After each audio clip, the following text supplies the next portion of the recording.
Allez, bonjour à tous, j'espère que vous allez bien, que le confinement se passe bien, voilà quoi. Pour ma part, ça va super. On va continuer une nouvelle vidéo, toujours sur le Renault Mégane Scénic 1 phase 2 de 2001. Alors cette fois-ci, on va voir le module airbag.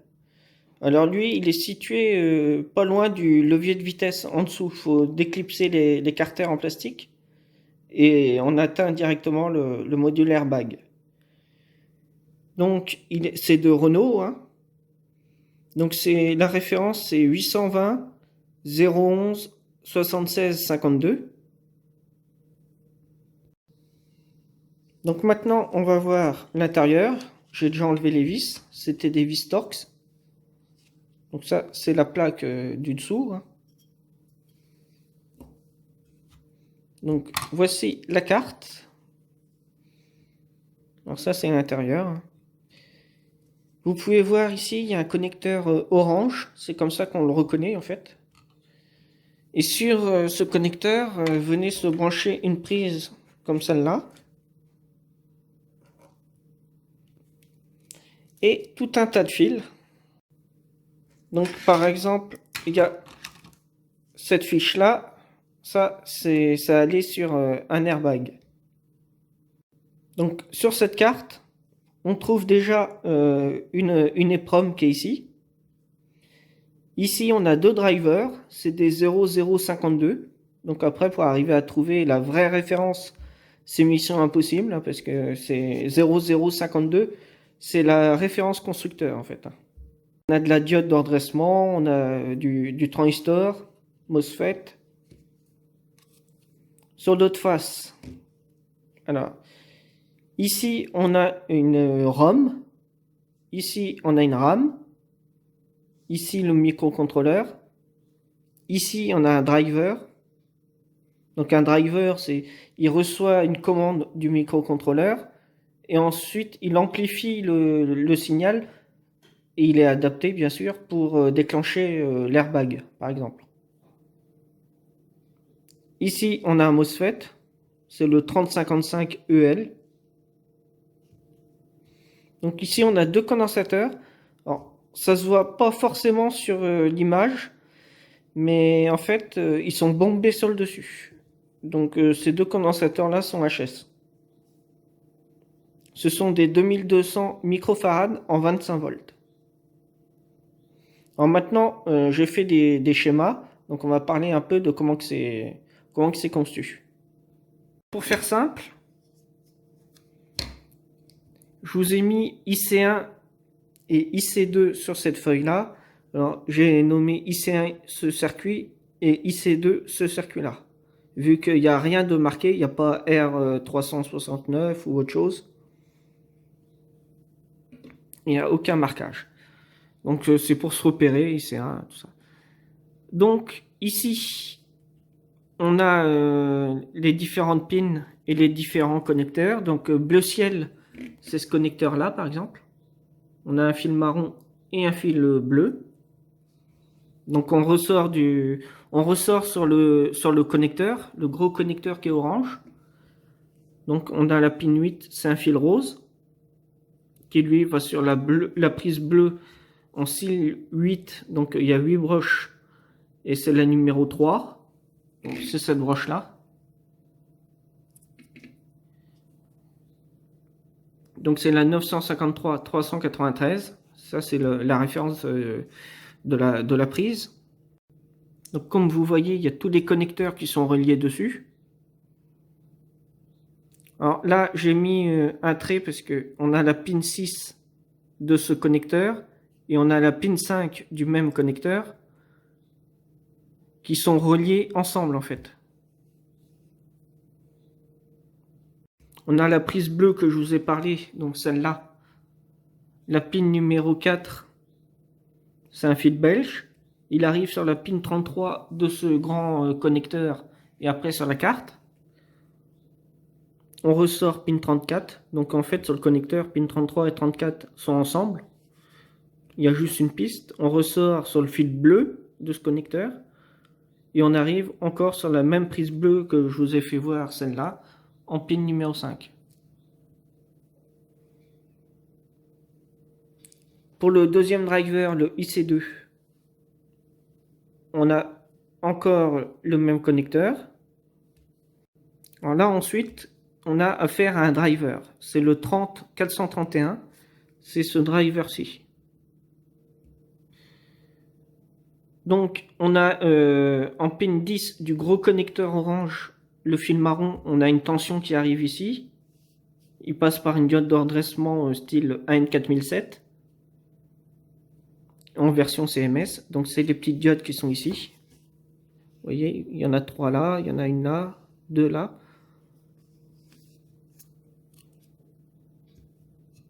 Alors, là, on a une alimentation, le fil violet. On passe par une self, un condensateur céramique de 1 microfarad et on arrive en pin 29. Ici, on a encore une petite alimentation avec une diode Zener. Donc, on est aux alentours de 12 volts. Et on arrive en pin 37 du circuit. Alors, pour compter les pins, c'est pas très facile. Mais on peut repérer la pin 1 qui est juste ici. Vous voyez, il y a un petit arc de cercle. Ça signifie que c'est la première patte. Donc 1, 2, 3, 4, 5 et ainsi de suite. On fait le tour. Donc là après, on voit qu'il y a un transistor que j'ai nommé T2 parce qu'il n'y a aucune référence sur le circuit. Et un MOSFET T1. Donc ici, vous avez le BCP54, ça c'est le transistor T2, c'est un NPN. Et vous avez ici un MOSFET que j'ai nommé T1. Donc T2 c'est le BCP54, NPN, 45 volts 1 ampère. Ensuite, le T1 dessus c'est marqué uniquement 127 DL. Et quand on va sur internet et qu'on fait la recherche, on tombe sur la vraie référence du MOSFET. Donc c'est un BUK 127-50 DL. Donc c'est un 50 volts 0,7 ampères. C'est un tout petit MOSFET. Donc ici, on a le module BSI qu'on a vu sur les premières vidéos. Donc on a une alimentation qui arrive ici sur le collecteur du transistor par la pin 48, c'est le fil violet. On ressort sur l'émetteur. On a une commande sur la base qui vient du microcontrôleur, donc c'est la pin 55. Ici, on a un MOSFET T1. Ici, on a notre driver en pin 23 qui renvoie un courant, qui passe par le drain, qui ressort par la source. Et c'est commandé par une résistance de 750 ohms au niveau de la guette, de la gâche. Donc c'est pin 2 du circuit. On ressort ici pour alimenter sur la pin 3 de IC1, IC2. Donc IC1, IC2, c'est ces deux-là. Donc en pin 3, ici on a la pin 1, 2, 3. Donc on arrive en pin 12 ici. En haut à droite, on est sur la pin 13 et on arrive à la pin 24 ici, tout à gauche. Donc de là, on sort l'alimentation de puissance pour les deux drivers. Donc c'est la pin 3 de chaque circuit. Ils sont reliés ensemble en fait. Donc ça, c'est ce driver-là. On fournit une alimentation également. Vous avez vu avec 2200 microfarad 25 volts. Sur la pin 17 également de IC1 et IC2. Donc les deux drivers. Donc ce ne seront pas les mêmes tensions qu'on aura ici sur la pin 3 et ici sur la pin 17.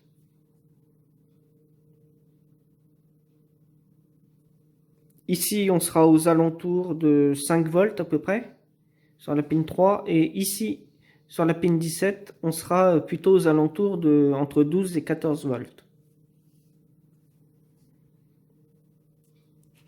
Donc, je vous ai dessiné comment on repère les pattes du MOSFET et du transistor.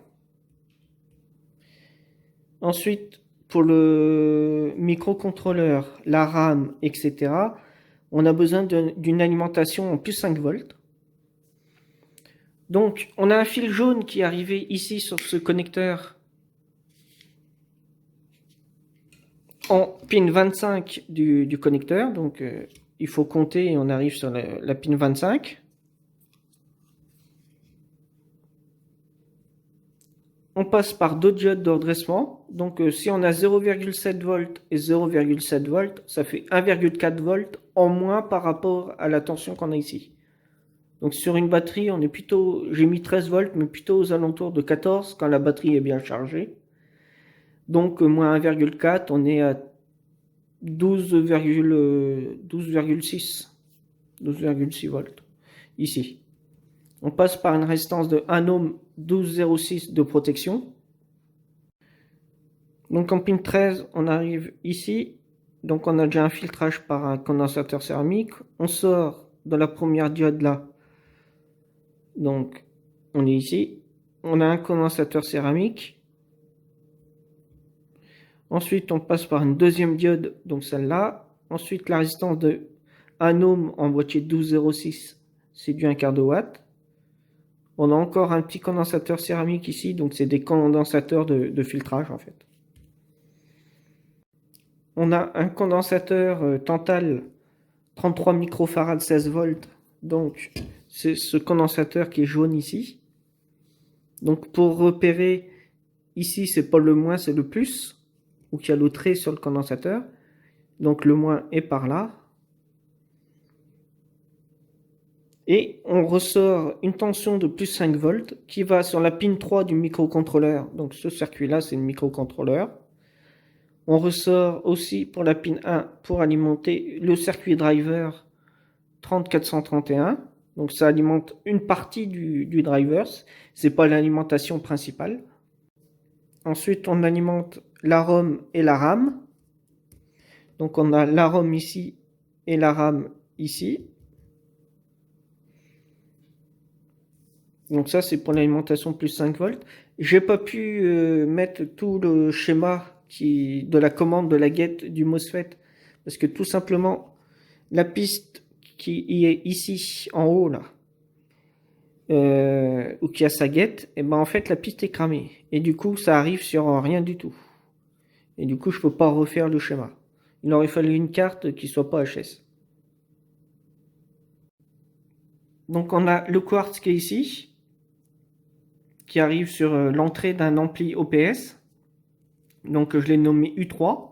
Alors cet ampli OPS, il se trouve ici. Ici, vous avez le quartz. Et on ressort de l'ampli OPS en pin 7.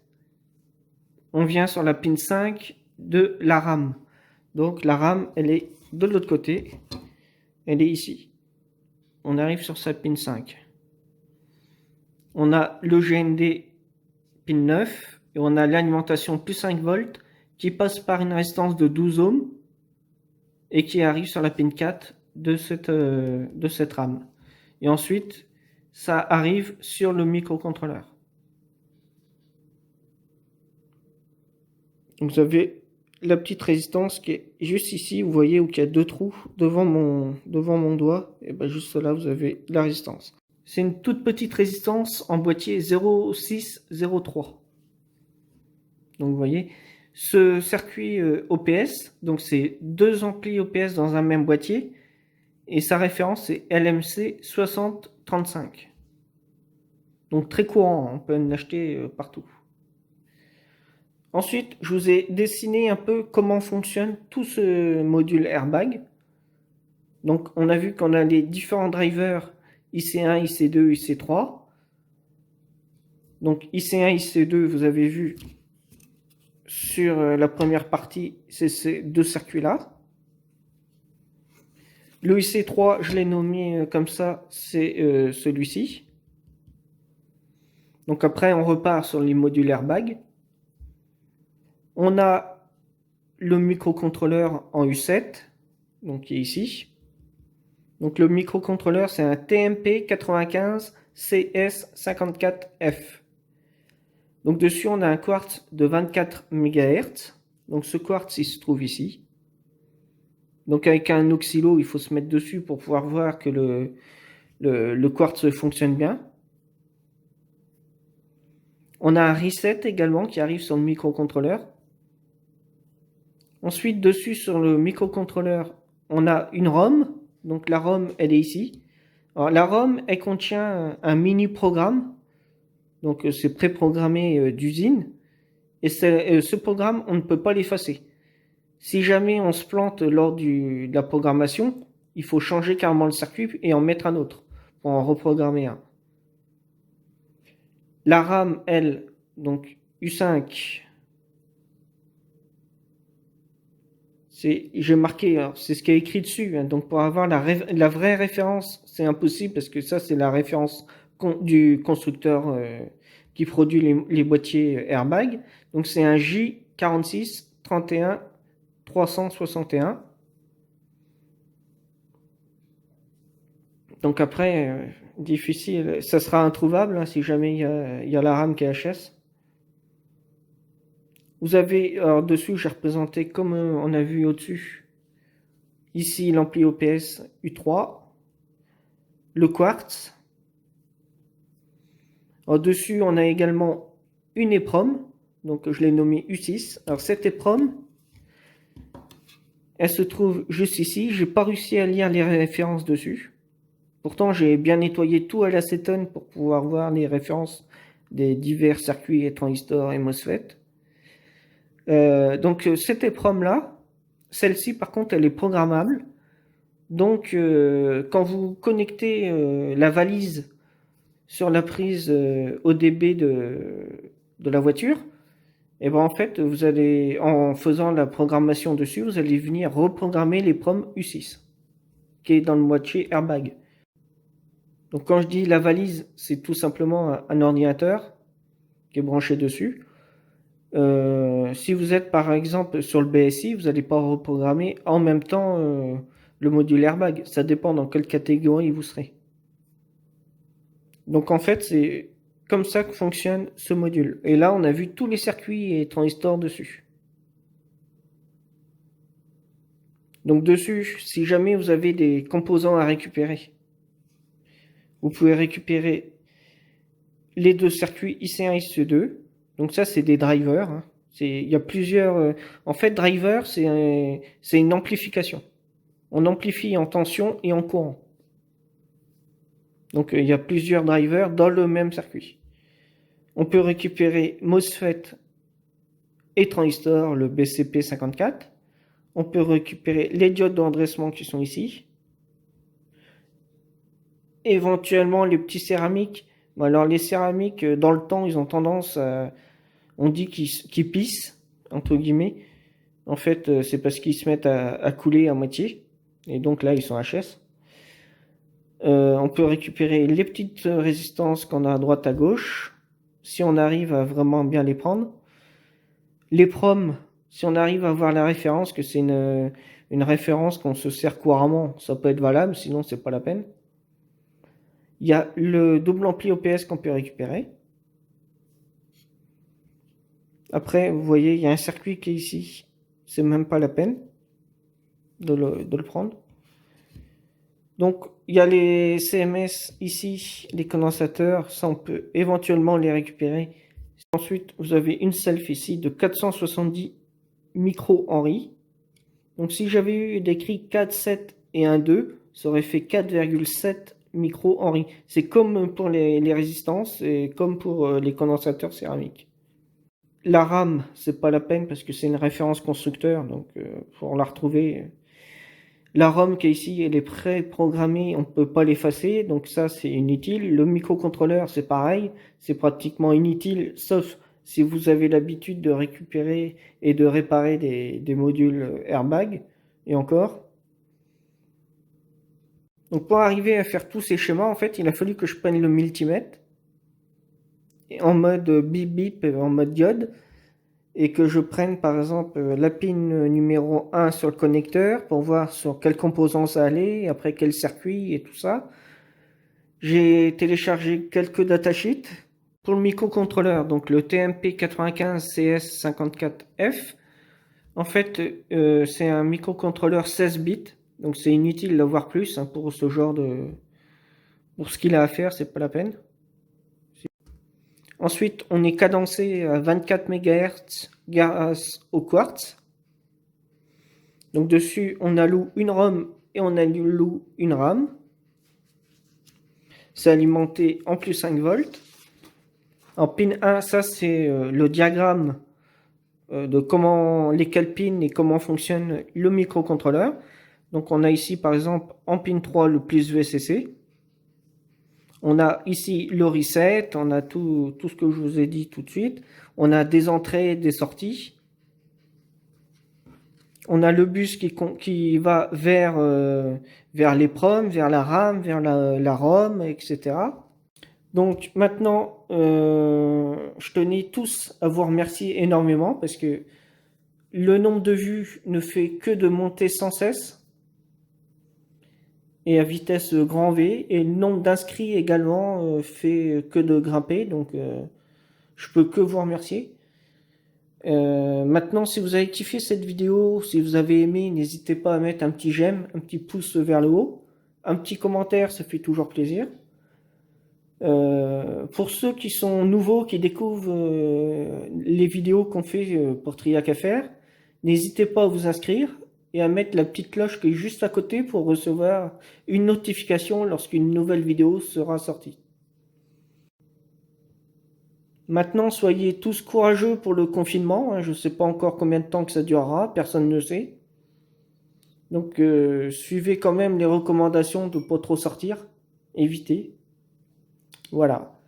Je vous dis à la prochaine pour une nouvelle vidéo. Allez, à plus. Bye bye. Soyez sages.